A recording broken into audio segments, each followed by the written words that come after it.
খবর, এখানে মেলা কর্মচারী ছিল, তাদের সময় মতো ডিউটি পালন করার জন্য ইস্ট ইন্ডিয়া কোম্পানির দ্বারা ইংল্যান্ড থেকে ঘড়ির পার্টস আনা হয়। ওই পার্টস বসিয়ে এই ক্লকটা আবার ঘড়ি দেখে ডিউটি ধরতো আর ছাড়তো। বলবেন কেমন ঘড়ি? কাঁটাই নেই, ছিল কাঁটা সোনা ছিল আর মাথায় হিরে ছিল, কারণ ইলেকট্রিক ছিল না। হিরে জ্বললে রাতে দেখা যেত। গেল কোথায়? দেশ স্বাধীন হয় কবে?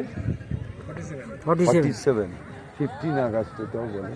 পুরো ভারতবর্ষে 15 আগস্ট 1947 স্বাধীন হলো, আর এখানে পাকিস্তানে চলে গেল।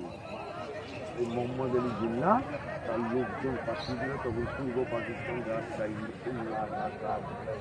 সবে সেটা দখল করল।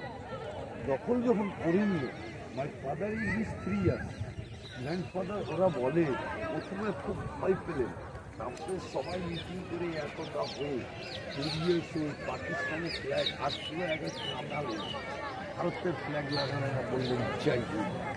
এতে এই 3 দিনে এই বদেরা সব পাঠ করে নিয়ে গেল। শুধু